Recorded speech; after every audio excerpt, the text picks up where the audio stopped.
आपके लिए बायोलॉजी पढ़ाएंगे और बायोलॉजी के तहत साइंस में SCIENC साइंस बायोलॉजी।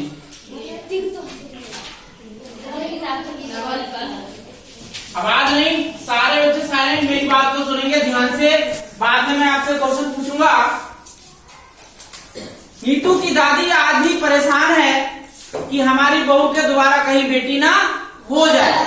हमारे समाज में बेटा और बेटियों का बहुत ही बड़ा एक क्रेज है कि बेटा हो तो परिवार का पालक होगा और बेटी हो तो वो परिवार में एक शोक जैसा माहौल हो जाता है। लेकिन उसके लिए बहू कोई जिम्मेदार नहीं है। मैं आपको एक चित्र के माध्यम से बायोलॉजी में बनाने का और बताने का प्रयास करता हूं। देखिए,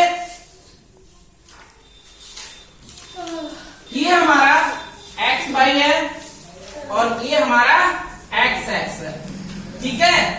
यहाँ पर फीमेल, यहाँ पर मेल। मेल माने आदमी और फीमेल माने औरत। औरत। इसमें हमारा क्या होता है, ये ऐसे करके यहाँ पर देखेंगे आपको ये सेल होता है, ठीक है। ऐसे एक हमारा सेल बना होता है और ये हमारा एक्स वाई जिसे हम बोलते हैं, ये एक्स एक्स होता है। इतना बात आपकी समझ में आया? Yes sir. ये एक्स वाई होता है, एक्स एक्स होता है। अब जैसे ही अब दादी माँ कहती हैं कि बहू के 2 बेटियां हो चुकी हैं, पुनः कहीं बेटी ना हो जाए, इन दोनों को हम क्या करते हैं, क्रॉस ओवर करते हैं। जैसे यहाँ पर होते हैं तो आप देखें कि इधर एक्स वाई होता है तो यहाँ पर क्या होता है, यहाँ पर बेटा होता है। क्या होता है यहाँ पर? बेटा। और यहाँ पर अगर एक्स एक्स आता है तो यहाँ पर क्या होती है? बेटी। बेटी हो जाती है। यहाँ पर हमारी बेटी हो जाती है। तो यहाँ पर आप बताएं, इन दोनों पहलुओं में क्या ये कोई जिम्मेदार है? नहीं भाई, बहुत इस बात की जिम्मेदार नहीं है। तो हम देखते हैं, इसका अध्ययन करते हैं। इसमें 23 जोड़े इधर होते हैं और 23 जोड़े इस तरीके से 46 गुणसूत्र बच्चे के अंदर पाए जाते हैं। कितने होते हैं? 46 गुणसूत्र। गुणसूत्र।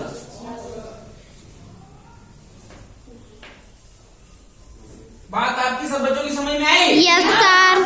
ये हमारे सेल होते हैं जो सहस्त्र ऐसे करके होते हैं। देखिए,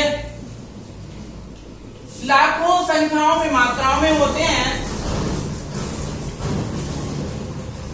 ये आपकी बायोलॉजी का एक चित्र है, कक्षा 8 की बायोलॉजी है और हम देखें पेज नंबर 76 पर हमारा चित्र बना हुआ है। इसे हमने बताया। तो आप देखें, इसमें अगर हम देखें, घर की बहू इस बात में जिम्मेदार नहीं है कि हम सारी जिम्मेदारी उसी पर छोड़ दें।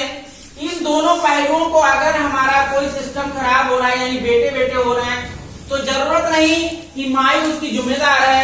इन दोनों पहलुओं को हमें विशेष अध्ययन करना, जैसे किताब में बताया गया है कि इन दोनों बातों का हम अध्ययन कराएं। अगर कोई एक्सेस, अगर हमें देखें ये बेटियों की संख्या में, तो यहाँ पर देखें कि उस व्यक्ति के अंतर्गत एक्स वाई वायरस जो हमारा सेल है, ये है या नहीं है।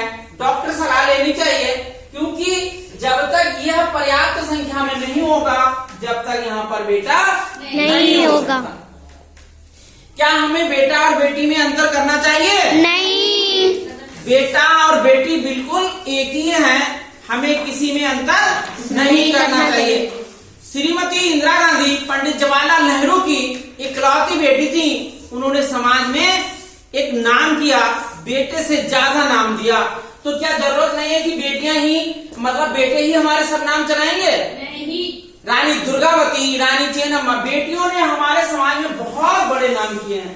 तो जरूरी नहीं कि बेटियां, आज आप देखें IAS बेटियां, डॉक्टर बेटियां, हमारी सरहद पर बेटियां, और बेटियां बेटों से कई गुना आज अच्छा कार्य कर रही हैं। तो हमारे समाज में देखें, क्या लड़के ज्यादा वैल्यू रखते हैं? तो बेटा बेटी हमें एक करके मानना चाहिए। लिंग में कोई डिफरेंस नहीं करना चाहिए कि बेटा बहुत अच्छा और बेटी बहुत खराब। खराब। यानी शोक घर में बेटी आ जाती है तो सारे लोग शोक में डूब जाते हैं। जैसे हमारी किताब में बताया है, कहा कि रीतू की दादी बड़ी परेशान है। सबसे ज्यादा घर में परेशान कौन होता है? दादी। बेटी आ गई, पूरे मोहल्ले में स्वागत हो गया है, कोई कार्यक्रम नहीं होगा, बेटा आया तो खूब कार्यक्रम होते हैं, ये होता है वो होता है। तो ये मैंने आपको समझाने का प्रयास किया। इस पहलू को अगर हम समझ लेंगे तो आप ये नहीं कहेंगे कि इनमें दोनों में डिफरेंस है। बात आपकी समझ में आई? Yes sir. बच्चों की? Yes sir. एक बार